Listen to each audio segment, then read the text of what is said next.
Boa noite, pessoal, tudo bem com vocês? Bem-vindos a mais uma live de plano de governo. Nós vamos falar hoje sobre ciência, sobre políticas estratégicas, sobre pesquisa. E eu estou aqui ao lado do Marcos Amaral. Ele é engenheiro civil, ele é também consultor da Agência de Energia Nuclear, da Agência Internacional de Energia Nuclear, de Energia Atômica, é isso? Energia atômica. De energia atômica, isso. Você é engenheiro nuclear. Mestre em engenharia nuclear, Mestre em engenharia nuclear. engenheiro de segurança do trabalho, engenheiro civil, pós-graduado em física de radiodiagnóstico, pós-graduado pela Associação dos Diplomados da Escola Superior de Guerra em ciências políticas, né, e estratégia, estudos políticos e estratégia, e algumas outras atividades paralelas, todas ligadas à segurança e estratégia. Infelizmente o nosso tempo da live não permite que ele leia o currículo dele todo, né?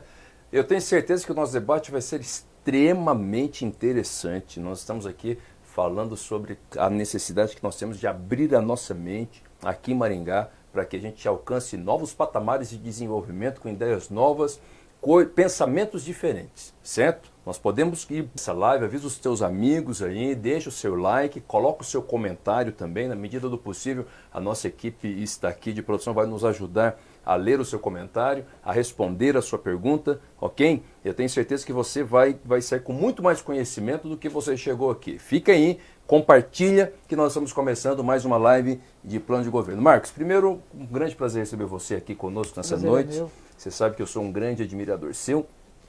E a recíproca é verdadeira, hein? Imagine. Eu preciso fazer esse comentário, porque Maringá tem coisas que a gente não sabe, né? Maringá tem personalidades, tem trabalho, tem empresas que boa parte dos maringaenses não sabem que elas existem, não sabe o que Maringá produz. E o Marcos é uma dessas figuras, porque assim, a primeira vez que eu conversei com o Marcos, eu fiquei assim absolutamente no bom sentido, entre aspas, apaixonado, né? Primeiro porque é um homem íntegro, um homem de Deus, certo? Uma pessoa de família, e ele viaja por vários países do mundo, ele é uma autoridade internacional na engenharia nuclear, na engenharia atômica. E é maringaense, está aqui. A pergunta que eu quero deixar, não para o Marcos, mas para você que está nos assistindo aqui na nossa live, é o que Maringá tem aproveitado do Marcos? Entenderam? O que Maringá? Será que a gente não tinha que aproveitar melhor, conhecer melhor os nossos talentos? Sabe, abrir um canal de diálogo que nós pudéssemos aproveitar melhor o conhecimento que nós já temos aqui, o conhecimento que nós já produzimos. Então, fico muito honrado de ter você conosco aqui. Obrigado. Certo? Muito honrado, sei dos seus compromissos, sei que logo você vai para a África participar de um grande projeto, né? Então, sei que a sua agenda também não é fácil. Marcos, nós falávamos agora há pouco, né, sobre a questão do planejamento estratégico, sobre a necessidade de fazer com que o planejamento estratégico da cidade seja devidamente alinhado à pesquisa e a pesquisa ao planejamento. Eu queria que você fizesse um comentário sobre isso, sobre a importância do planejamento. Eu já vou deixar uma problematização, palavra difícil de falar, né, aqui para a gente, porque eu vejo o seguinte, que Maringá tem um problema muito grave de planejamento. Certo? Me deixa só fazer uma pequena introdução, porque Maringá tem umas coisas, Marcos, que são, assim, a gente costuma dizer assim, Maringá sempre se orgulhou do seu planejamento. Ok, Maringá sempre se orgulhou do seu planejamento. Nasceu planejada, nasceu lá nas canetas, o pessoal da Companhia Norte Melhoramentos. Só que quando você começa a observar algumas coisas aqui, peraí, sabe, os exemplos que eu sempre cito, já falei aqui, né? O terminal urbano no centro da cidade, uma cidade crescendo 400 mil habitantes, e agora os ônibus 5 horas da tarde lotando a Avenida Brasil, a Duque de Caxias, ninguém andando. Que planejamento é esse, irmão? Certo? Aí aqueles trambolhos que ninguém consegue explicar para que serve lá na Avenida Kakogawa, aquele corredor de ônibus que jogou todo mundo para o meio, uma coisa não casou com a outra, milhões gastos aqui, milhões gastos ali, e a gente não sabe aonde é que a gente vai chegar. Então, assim, você tem uma certa falsidade nisso, entendeu? Nesse conceito, nesse super conceito de planejamento. Acho que a gente precisa resgatar um pouco a importância do planejamento, a importância da pesquisa, e queria que você, então, iniciasse a sua participação fazendo um comentário sobre isso. Então, a gente pode elencar várias coisas aí. A pesquisa, ela nunca está dissociada do desenvolvimento. Sem a pesquisa não há desenvolvimento. E a pesquisa não é simplesmente o que muitas, às vezes, universidades, faculdades fazem, que é só aqueles trabalhos de reprodução de um conhecimento existente apenas no papel, apenas no papel.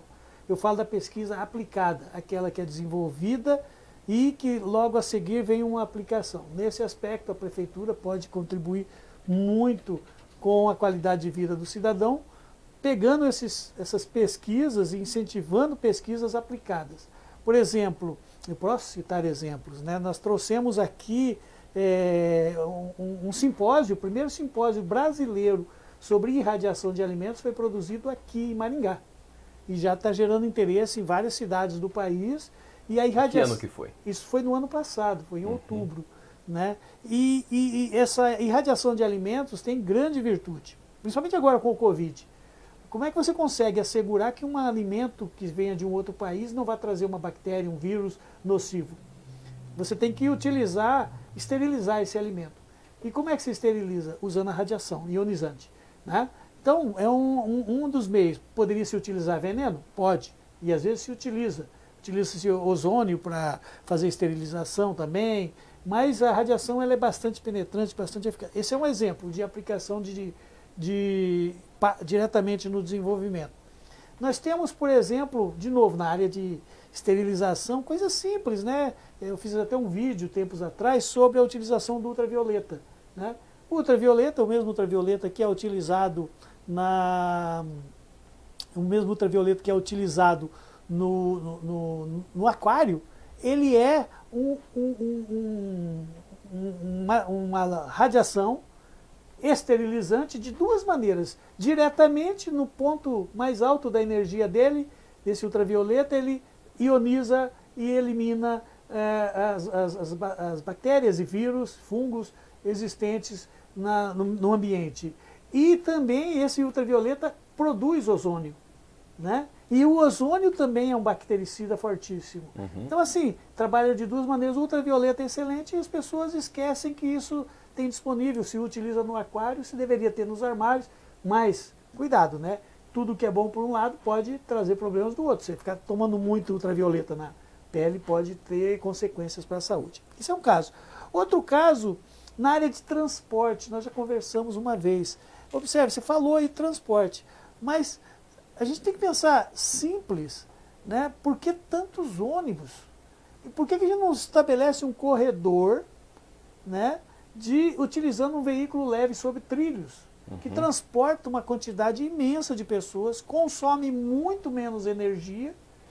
E diga-se de passagem, se você me permite, nós temos inclusive já transporte leve sobre trilhos com tecnologia de propulsão, né, a ar, ou seja, a gente que gasta menos ainda, não causa poluição sonora, que é algo terrível para a cidade. Sim, também, que afeta diretamente Maringá a qualidade de vida. Exatamente. É barulhenta e tem mais um detalhe. Maringá não fez a tarefa ao longo dos anos em investimento em infraestrutura urbana como um todo. Isso é outro aspecto não fez. Gente, o exemplo que eu cito de novo, colocar semáforo em rotatória é assinar o atestado da sua própria incapacidade e daquilo que você não fez, entendeu? É admitir, atestar que você não fez o dever de casa, porque a rotatória ela é alternativa ao semáforo e vice-versa. Então, quando eu vou lá e coloco o semáforo no meio, eu assumo que eu não investi em infraestrutura. Nós não temos infraestrutura urbana. Nós não temos, a gente só pensa em rotatória, a gente não tem viadutos, a gente não tem um pensamento de um modal diferente. Claro. Nós temos uma cidade plana e nós temos ciclovias que estão acabando e não temos nada pensando para bicicleta elétrica, para o patinete, coisa que a gente já podia estar pensando há 10 anos atrás para estar implementada agora. Incentivando o uso da maneira correta. Exatamente. Então, assim, essas políticas, elas têm que ser consolidadas num desdobramento de estratégias. Porque para você ter uma política, que política que eu falo? A política para fazer o bem para a população de Maringá, para você trazer qualidade de vida, para todo mundo se sentir bem na cidade, com conforto, com dignidade. E são coisas pequenas. O trânsito de Maringá, por exemplo, é bastante cruel. Apesar de muitas pessoas pararem na faixa, mas uma grande quantidade, não vou dizer a maioria, mas uma grande quantidade de pessoas não para na faixa. E isso é horrível, porque você vê pessoas, isso configura uma certa indignidade ao cidadão, né? Por exemplo, você tem uma pessoa idosa que não consegue andar rapidamente. E nesse caso, essa pessoa, o motorista tem que ter paciência, tem que ter civilidade para esperar que essa pessoa passe. Mas que pressa é essa que existe em Maringá? Às vezes você vê as pessoas gritando, xingando, irritadas nesse trânsito, quando na verdade nós temos que incentivar a civilidade, a educação, a boa convivência, né? Então, assim, tem pontos chaves a serem trabalhados aqui. E tudo parte do exemplo. O exemplo vem de cima. Então, a autoridade principal na cidade é o prefeito, é a prefeitura, e da prefeitura devem ser desdobradas políticas consolidadas e estratégias. É isso que eu ia te perguntar. Você citou aqui vários exemplos importantes de estratégia, da estratégia aliada à pesquisa.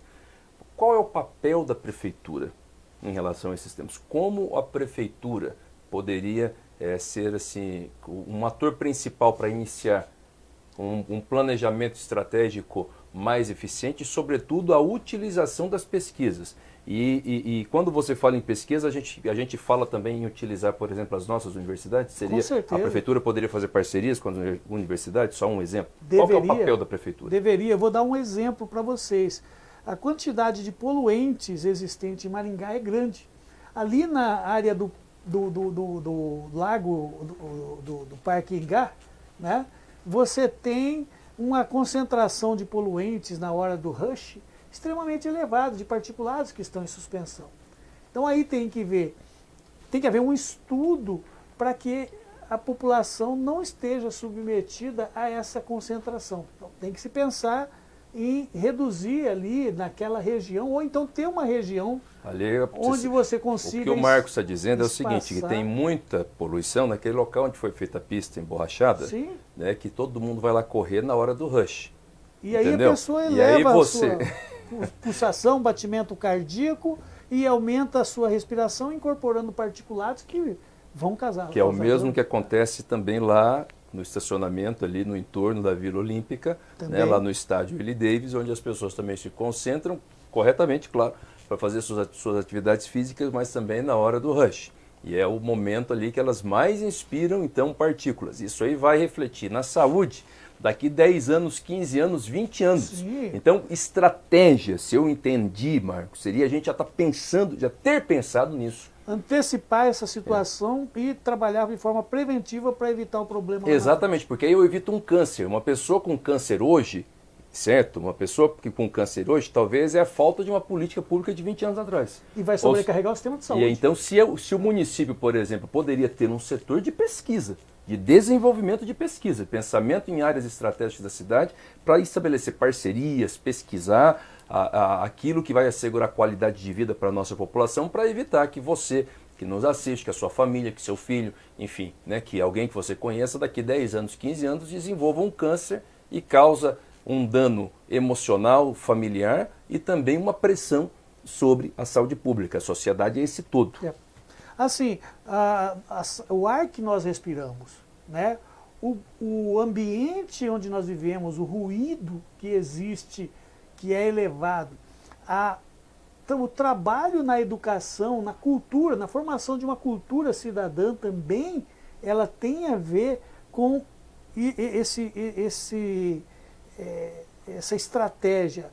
Então, a pesquisa, o desenvolvimento, a aplicação dos resultados da pesquisa, fomentados pela prefeitura, seja através de uma autarquia, seja através de uma empresa municipal de tecnologia, né, é muito importante para aplicar na cidade. E daqui, através dessa aplicação, Maringá virá modelo para outras cidades e o empresário que investiu nessa aplicação, inclusive comercializar essa tecnologia. Tá. Então nós temos que trabalhar a tecnologia e nós temos capacidade para isso. Ou seja, a prefeitura poderia criar um ente, poderia ser a formatação, poderia ser uma autarquia, uma empresa, enfim, alguma coisa do tipo de tecnologia para desenvolver essas pesquisas. Esse ente poderia fazer parcerias com as universidades, por exemplo, né, poderia ser o próprio o representante do município junto à incubadora, por exemplo, da qual o município faz parte.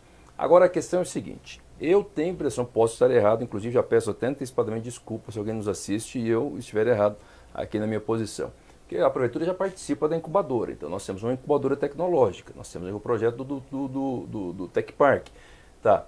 Agora, o que me parece é que a gente não tem exatamente uma definição clara dos nossos eixos estratégicos. Entende? E aí, porque veja bem, desculpa, né, eu sei que eu falo muito. Não, está né? correto. Veja bem, olha a quantidade de universidades que nós temos. Eu, por exemplo, sou formado na UEM, e eu me lembro, desde a época que eu estudava, entrei em 98 e saí em 2002.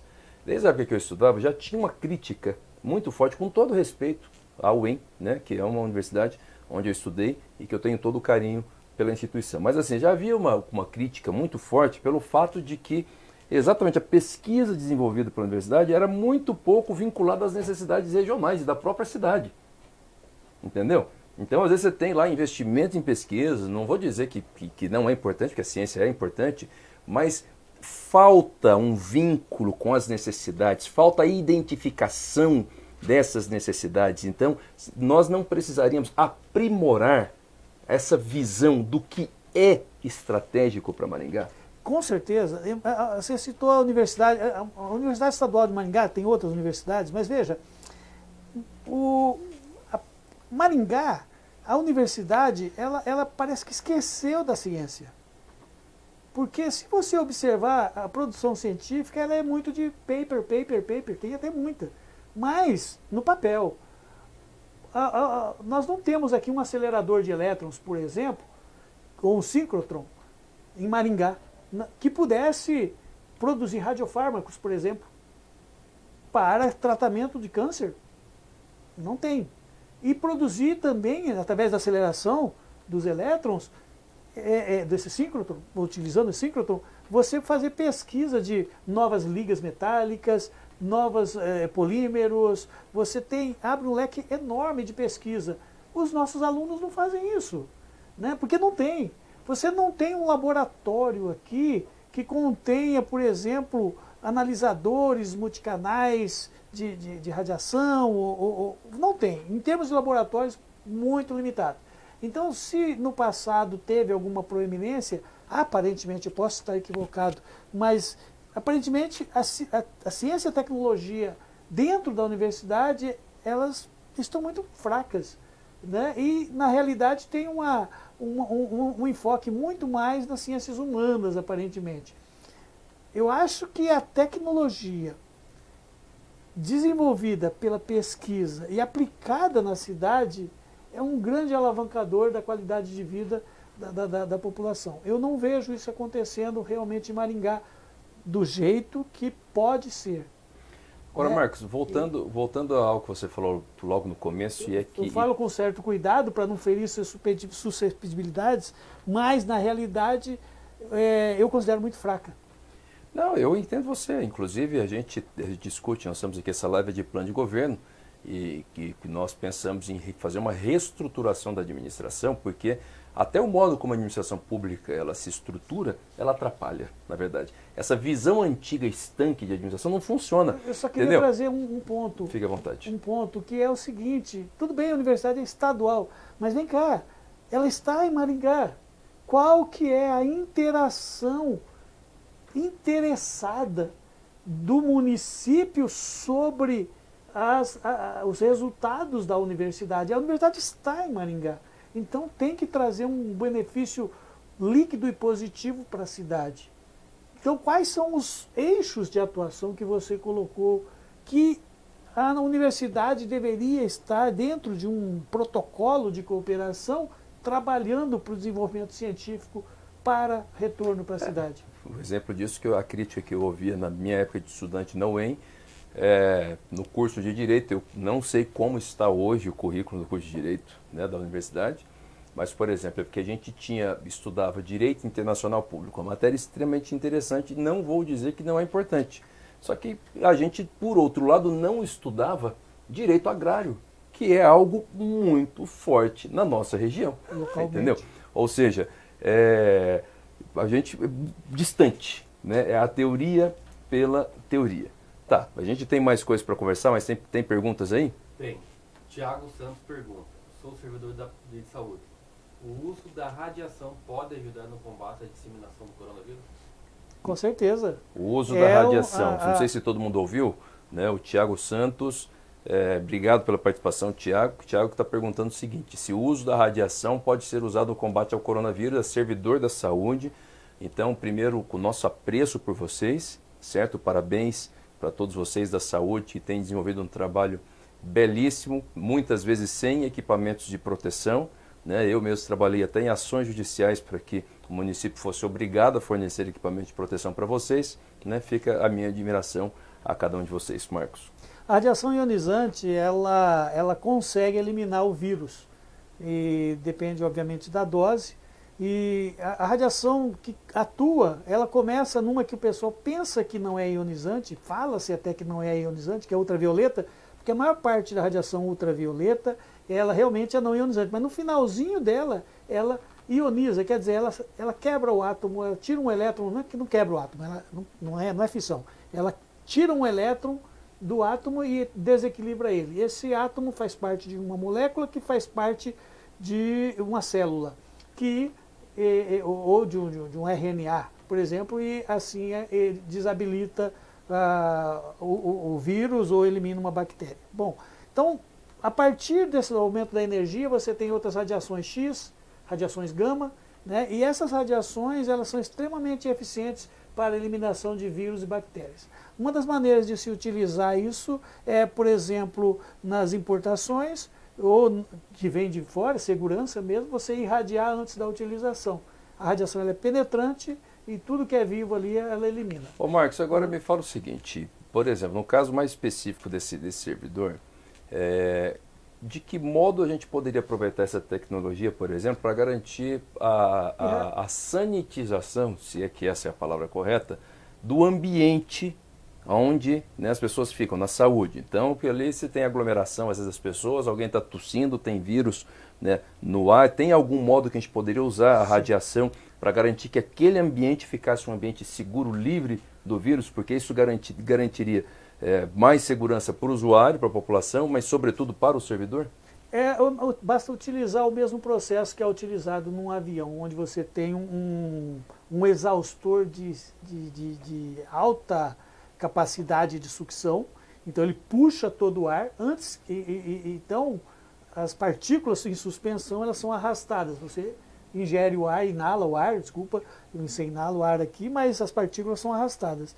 E essas partículas elas podem passar por dentro de uma tubulação, e nessa tubulação você pode ter ou um irradiador, né, que aí nesse caso é mais caro, ou uma utilização da própria ultravioleta, que é mais eficiente e mais barata. Nesse caso. E o ozônio? O ozônio ele vai ser produzido pelo próprio ultravioleta naquele espaço. A partir do momento que você tem naquela tubulação lâmpadas de ultravioleta, essa tecnologia está em uso, foi disseminada aí, o pessoal gostou e está em aplicação, tem gente ganhando dinheiro com isso, importantíssimo, né?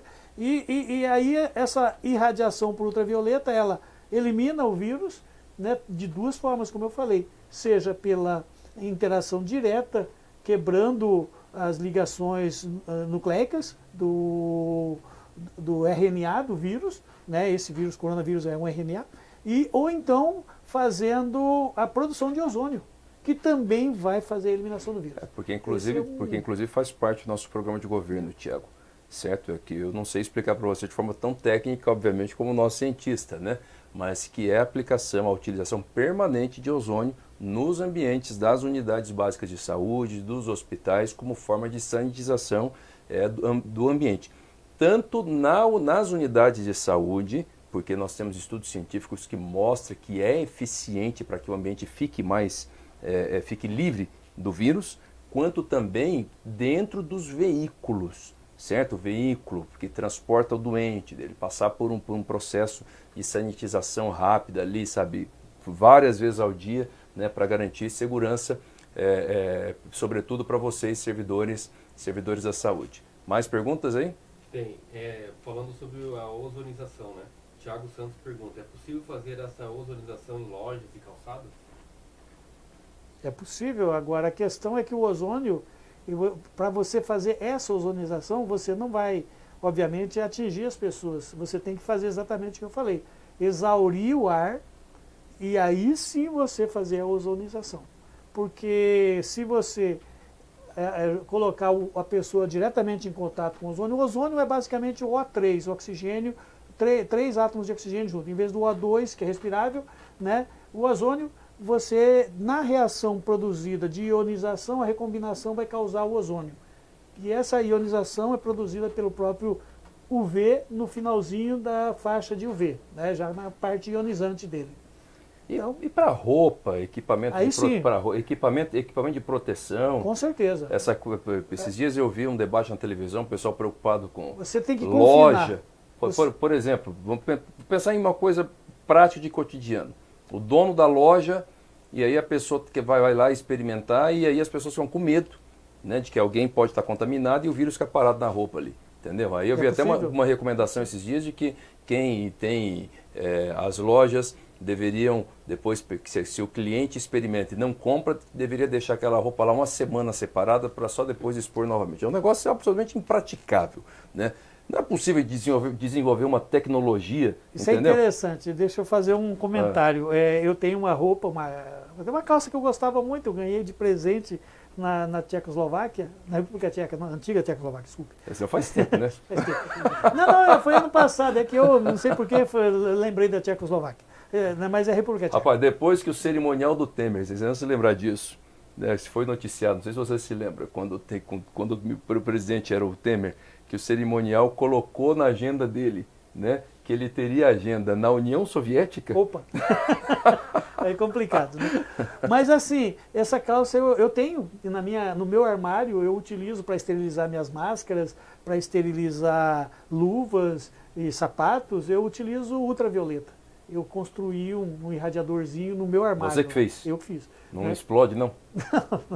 Não explode, não. Não tem perigo, não vira um césio, igual não, virou lá em Goiânia. Mas eu coloquei, e aí vai a experiência operacional que eu passo, eu coloquei minha calça, ela era azul, virou branca, porque eu esqueci, deixei muito tempo, né? E ali, então, você e achou aí, outra utilidade para o negócio, né? Ela Duas. descoloriu totalmente, porque o ultravioleta ele interagiu com aquela cor da roupa, que era azul, ela ficou branca. Mas agora, numa realidade de pandemia, toda crise traz novas necessidades. Não seria o caso, então, da gente, a prefeitura, por exemplo, investir no nosso parque tecnológico, na nossa incubadora, para que a gente tivesse desenvolvimento de tecnologia acessível, por exemplo, para os lojistas colocarem lá, passar na roupa todo dia, entendeu? Todas as roupas que foram experimentadas e não foram vendidas vão passar por esse processo.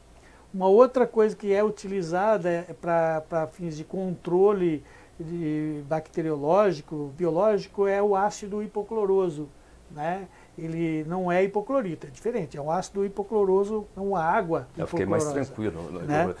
Eu não sei nenhuma diferença de um do outro, mas enfim. Não, hipoclorito é complicado. Mas o ácido hipocloroso também funciona muito bem e pode ser utilizado, né? Então são várias técnicas aí que... Mas o que eu quero é assim, eu vou insistir nesse ponto aqui, vamos passar para a próxima pergunta. Porque se você construir isso lá na sua casa, a gente não poderia, sabe, dentro da incubadora, por exemplo, a gente lançar um desafio de construção de startup, sei lá, a prefeitura, né, participar aqui como incentivadora para que essa tecnologia ficasse acessível, por exemplo, para shopping center, para lojista, entendeu? Para todo mundo mostrar o seguinte, ó, pode experimentar a roupa aqui que ela está tranquila. Esses desafios que vêm para a sociedade, que partem de uma forma instigadora para o desenvolvimento de novas aplicações, devem ser continuamente fomentados pela prefeitura.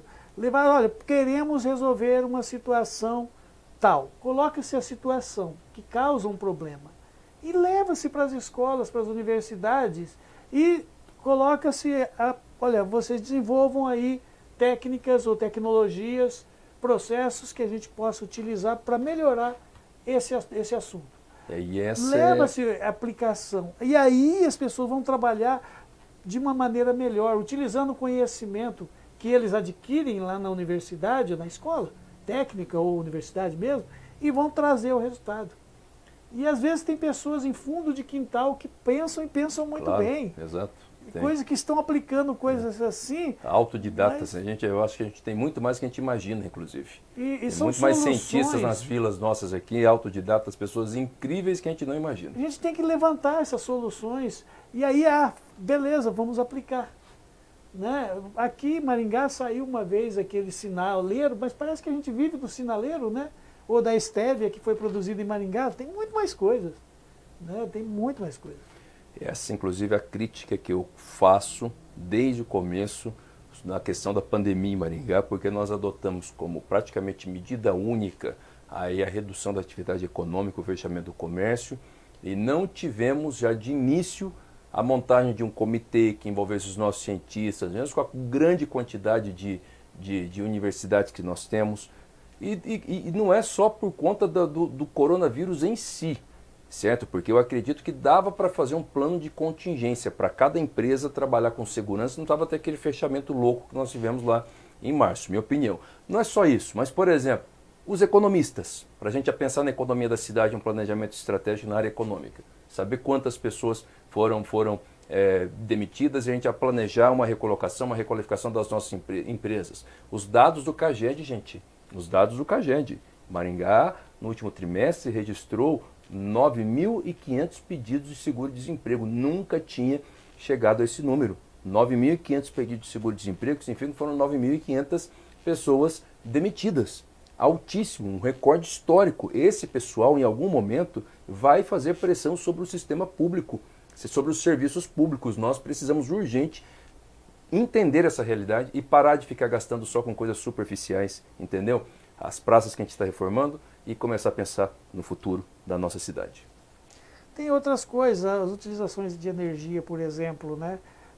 Todo mundo já está vendo painéis solares aí, com uma utilização cada vez aumentando, né?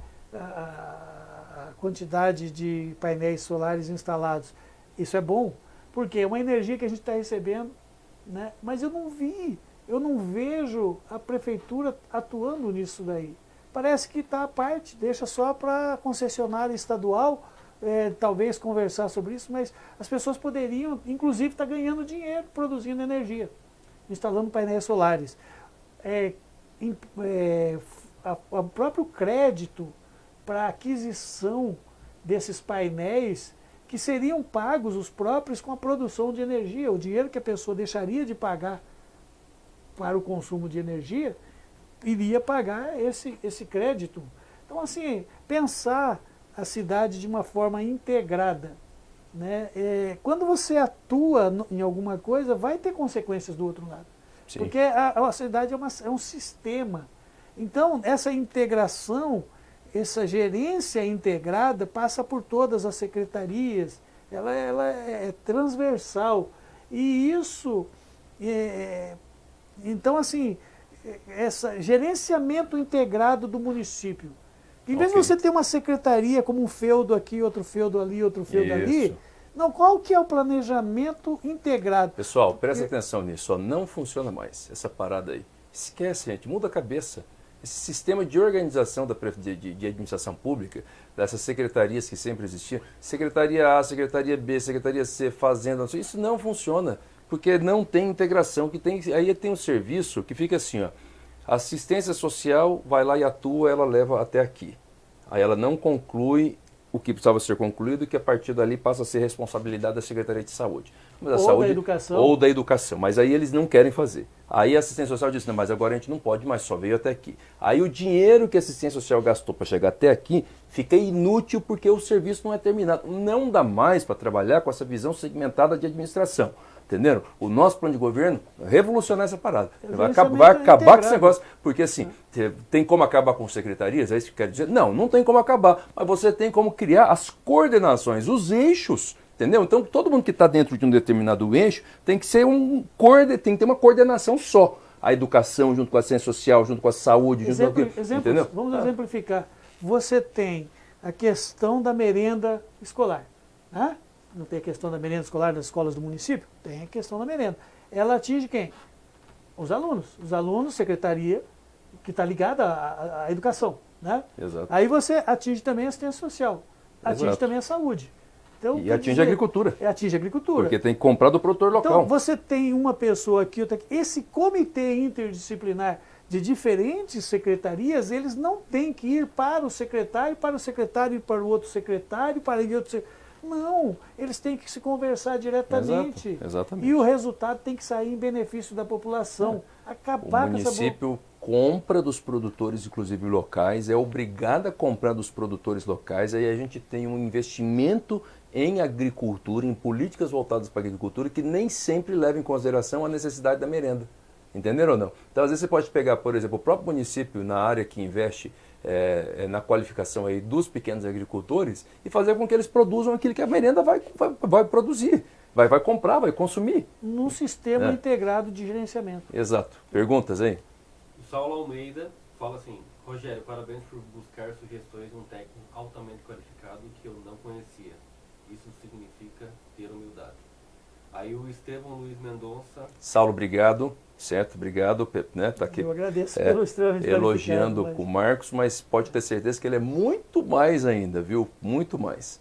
Aí o Estevão Luiz Mendonça pediu assim: senhor Marcos, o senhor trabalhou com hierarquização militar nas políticas públicas de energia nuclear do Brasil? Não diretamente. Na área nuclear, eu fui o gerente de radioproteção e segurança, radioproteção, né? Nas centrais nucleares do Brasil. Então, o chefe da área de proteção radiológica das usinas nucleares brasileiras. Hoje eu sou presidente da Sociedade Brasileira de Proteção Radiológica até outubro, depois eu passo uma condição de conselheiro. Fui chair também, que é presidente de um sistema de informações, disposições ocupacionais à radiação ionizante da Agência Internacional de Energia Atômica e da OCDE, da Agência de Energia Nuclear da OCDE.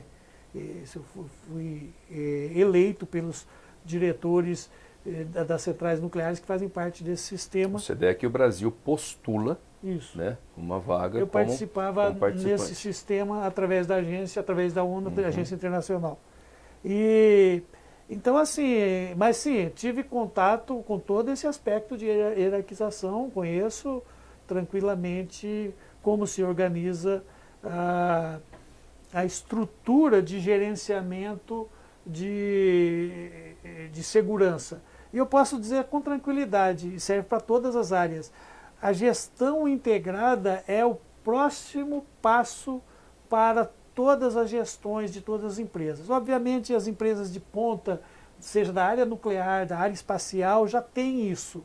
E é dali que veio. No passado, nós iniciamos com o controle de qualidade, depois passamos para a garantia da qualidade, depois nós passamos, num próximo passo, para a Human Performance, a performance humana, né? Depois nós passamos cultura de segurança e hoje nós estamos dentro do processo de gestão integrada de segurança e de tudo, na verdade. Então essa gestão integrada é isso, são macroprocessos que se interligam.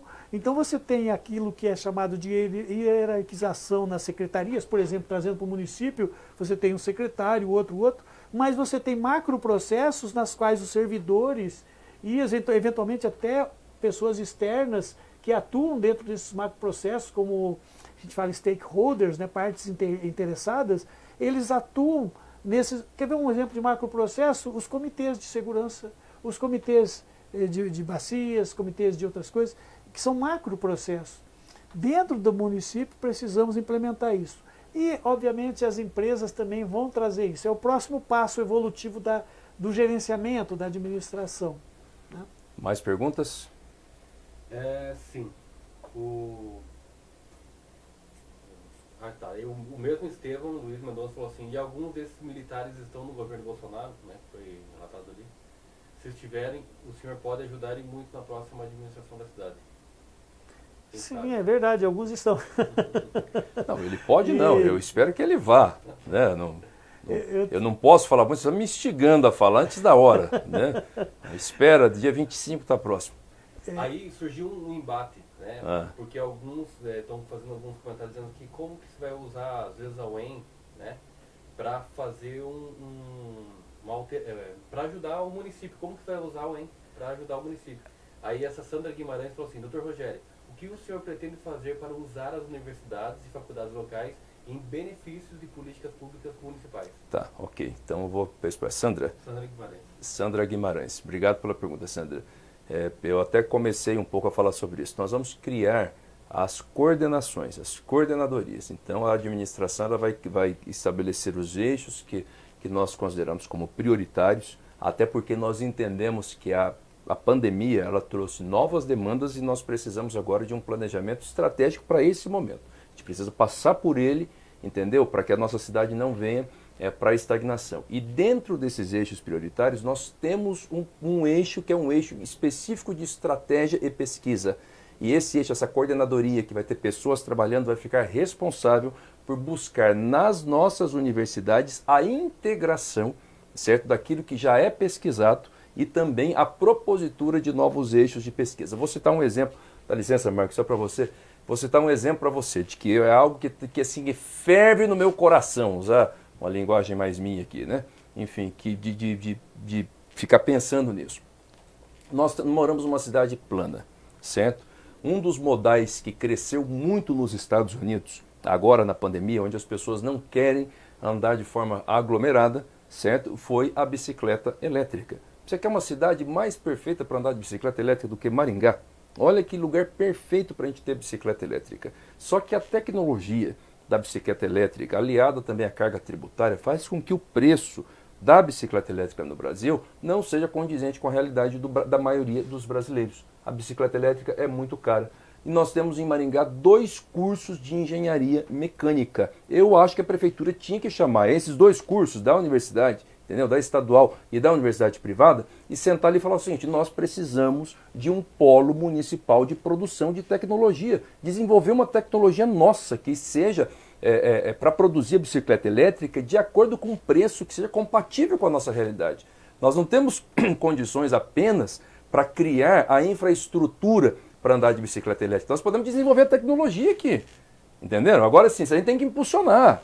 Porque o que o Marcos mencionou agora há pouco é que muitas vezes só lá dentro das universidades, eles estão estanques da necessidade. Então aí a prefeitura vai entrar para dizer: olha, nós temos essa necessidade e essa possibilidade. Enquanto as universidades desenvolvem a tecnologia, por exemplo, para fazer bicicleta elétrica mais barata, a prefeitura investe na infraestrutura, porque melhora, me preocupa demais, a gente gasta aí com ciclovia, é importante a ciclovia, mas a nossa ciclovia já tinha que estar preparada para essa tecnologia, inclusive para o patinete, entendeu? Já tinha que ter local para poder fazer a recarga da bateria, já tinha que ter um espaçamento maior, porque as pessoas estão utilizando e a gente continua fazendo só no tradicional, como se fosse um modelo só de bicicleta, entendeu? Então é assim que a gente vai agir, a gente vai coordenar, criar uma coordenadoria ali para que possa propor para as universidades que a pesquisa seja desenvolvida de acordo com essas necessidades. Até porque, me desculpe, Marcos, só para encerrar aqui, até porque quando você tem essa coordenação, depois que ela pesquisou lá, a gente garante que os alunos dela vai ter estágio, entendeu? Vai ter local para trabalhar, vai ter onde mostrar o resultado, entendeu? Vai ter, isso pode virar exemplo tanto para o Brasil quanto internacional. Então, isso é de interesse das universidades também. Só que elas têm que ser provocadas. Tem que ser provocadas, e esse é o papel da prefeitura. Se ninguém vai, né, elas vão ficar lá produzindo conhecimento. O Master Plan, gente, o Master Plan, vocês já ouviram falar no Master Plan, né? Aquele estudo que foi feito do planejamento de Maringá para 30 anos. O Master Plan, uma das áreas que ele menciona ali, que é próprio de Maringá, que Maringá tem um potencial de desenvolvimento, é tecnologia financeira.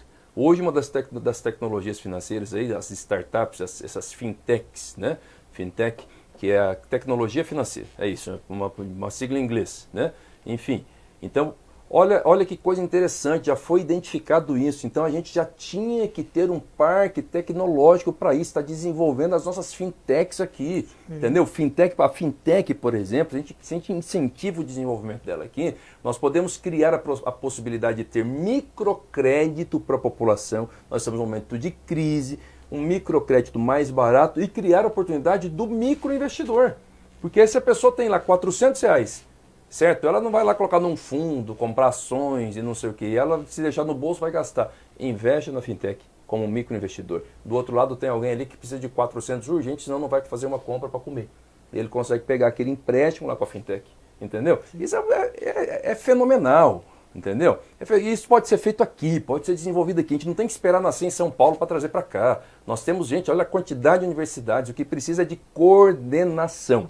E o nosso plano de governo vai coordenar a pesquisa em Maringá. De vontade, de energia, vontade de fazer, de interesse em fazer, precisa de abrir a cabeça, precisa de trabalhar. Exatamente. E querer trabalhar para o povo. E eu acho que Maringá vai ter isso aí muito em breve. Né? Então... Vocês ficam me provocando. Né? Enfim, dia 25. 26, na verdade. Gente, o nosso tempo está se encerrando, Marcos. Quero agradecer de coração a você. Não sei se tem mais alguma pergunta. Não? Né? A todos vocês que nos assistiram, obrigado.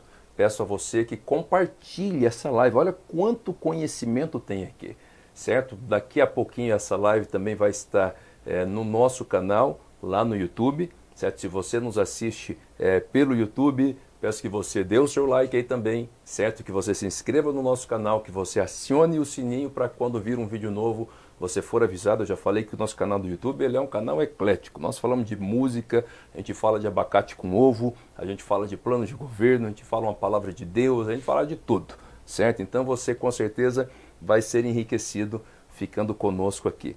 Marcos, você é uma liderança também do Aliança pelo Brasil, um apoiador do presidente Bolsonaro. Com certeza. Né? Parabéns por todo o seu envolvimento, com todo esse conhecimento, com toda essa agenda ainda. Tem tempo para defender um país verdadeiramente desenvolvido, um conservador, enfim. Você não sabe, mas você é um dos meus mentores. É uma das pessoas que eu me espelho aí, que eu admiro. Certo? Muito obrigado de coração pela sua presença aqui. Foi um prazer. E para você que está aí, compartilha, certo? Manda o seu comentário. E manda ideias. Nós precisamos de ideias para fechar esse plano de governo. Deus te abençoe em nome de Jesus. Um grande abraço. E fala da Instagram agora, você vai entrar às 8 com a Alia Ruda. E só mais um detalhe, tá? A gente vai. Por isso que você estava me mandando terminar, né? Eu vi que não estava na hora ainda, falando que está até batendo no reloginho aqui.